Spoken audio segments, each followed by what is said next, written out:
Serrano, ¿cómo les va? Me da mucho gusto saludarte, a nosotros nos va muy bien, aunque estamos en medio de una campaña brutal, brava, contra todo lo que tenga que ver con la transformación de México. De hecho, rescato Rayuela de la jornada hoy, dice: por el tamaño de la reacción podríamos asegurar que el sabotaje a las obras del gobierno era la idea, pero les ganaron el golpe. Y cuando sienten que les ganó el golpe el presidente Andrés Manuel López Obrador, pues salen todos, desde la política, los medios. Anda la perra brava, como digo yo, mi querido Fabricio. Así es, yo coincido con la Rayuela de la jornada. Creo que tenían planeado esto que el presidente insinuó cuando explicó ayer el asunto de este acuerdo entre las dependencias. No es un decreto, es un acuerdo entre las dependencias. Cuando lo explicó dijo, bueno, pues es que nada más nos falta que se ampare algún Claudio X González, algún Gustavo de Hoyos, algún José Ramón Cosío, a punto de inaugurar el Tren Maya o a punto de inaugurar el aeropuerto de Santa Lucía, y entonces sería un golpe terrible para la 4T, que ha hecho todo lo posible por realizar estas obras. Y en general, digamos, la oposición está enloquecida hablando de una cosa formal, de una cosa legal, cuando todos sabemos que no es una cosa legal, es un asunto político. El señor que preside a la oposición, que la juntó en su casa en Las Lomas, que juntó al PRI, al PAN y al PRD, señor Claudio X González Guajardo, es el que está detrás de los amparos contra Santa Lucía, contra el cierre de Texcoco, que bueno, ya está inundado, contra el Tren Maya, contra Dos Bocas y contra el sistema interísmico. Y entonces, pues bueno, no se trata de estar discutiendo la Constitución y qué es un reglamento y qué es un decreto.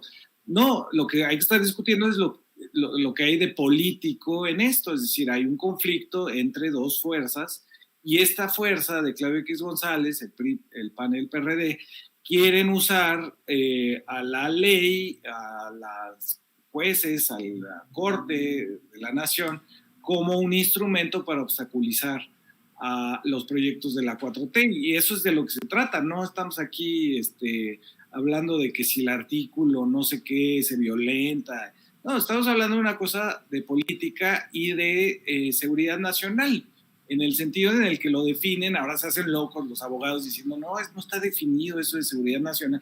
Claro que está definido. Y ese es el fundamento sobre el cual se hizo este acuerdo entre las dependencias del gobierno.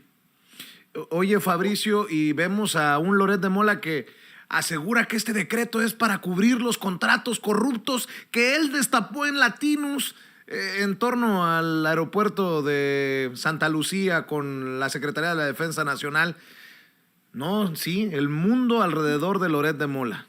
Es como, me recordó que cuando una reportera de Univisión, creo, ¿no?, que decía que no servía una de las vacunas, creo que la CanSino, ¿no?, que es con la que se vacunó en México a los profesores.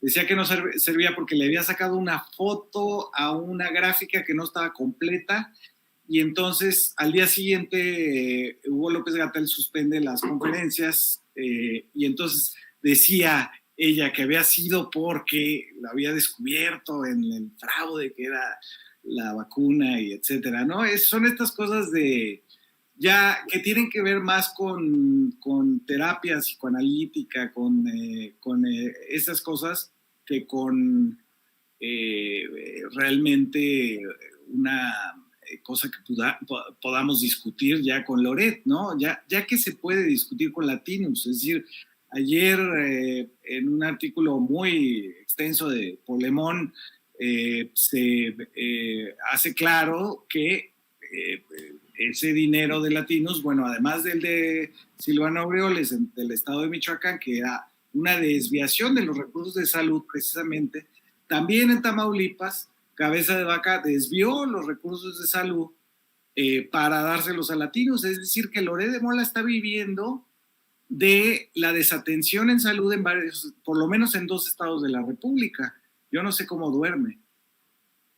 ¿Y qué me dices del Güero Castañeda, que hasta cuestionando anda que Biden no toca ni con el pétalo de una rosa a Andrés Manuel López Obrador, mientras López Obrador le siga haciendo el trabajo sucio en México a Estados Unidos?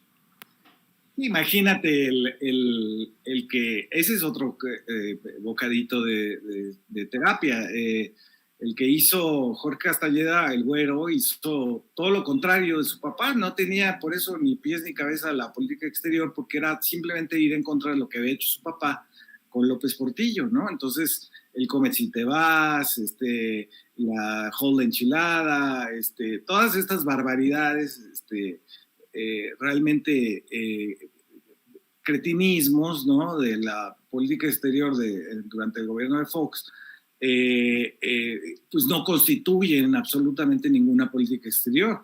Lo que sí constituye una política exterior es se retoma la constitucionalidad de la política exterior mexicana y se va a una cumbre trilateral donde no hay manera, a menos que hagas lo del Güero Castañeda, no hay manera de decir que le fue mal a México.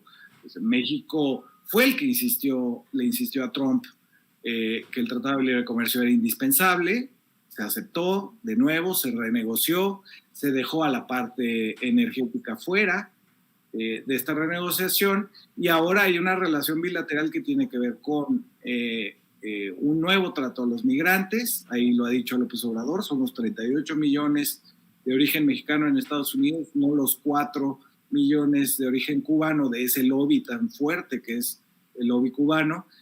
Tenemos más peso específico y por lo tanto merecemos un trato de acuerdo a ese peso que tenemos en la sociedad norteamericana. Y por otro lado, pues está todo el tema de la soberanía nacional en torno a lo eléctrico, lo energético y la minería. Y en ese sentido creo que no hay manera de atacar la cumbre trilateral. Y espérate, mi querido Fabricio Mejía, para que pongan el grito en el cielo cuando se vayan enterando que Biden ha convocado a 110 gobiernos para una cumbre por la democracia. Biden ha llamado a la renovación de la democracia global, está instando a sus aliados y sectores sociales contra el autoritarismo, la corrupción y por los derechos humanos. Ya lo contaminó López Obrador. Está llamando a sus aliados y sectores sociales contra el autoritarismo, la corrupción. ¿Qué no fue a hablar contra la corrupción López Obrador en el Consejo General, en el Consejo de Seguridad de la ONU? Y por los derechos humanos. Por cierto, no va a invitar a China ni a Rusia, pero México sí está invitado, a pesar de que muchos de estos opositores le llamen dictador comunista come niños a López Obrador. Fabricio Mejía, perdón por mi sarcasmo. Sí, no, están ahí todos estos ideólogos de la transición, de la llamada transición, están desesperados porque se les acabó, digamos, la justificación, que era muy pobre, de hecho, pero bueno, se les acaba la justificación de la transición democrática de Zedillo a Fox, que en realidad lo que ahora vemos fue que era un pacto entre los 3 partidos, que después fue el Pacto por México y ahora es el PRIAN, y entonces ellos tienen un montón de puestos en las universidades, en el INE, ¿no? Y están tratando de usarlos para decir que lo que hay ahora en México no es una democracia, sino autoritarismo, ¿no? Ahí está esta cosa de la reunión de los priistas con intelectuales que realmente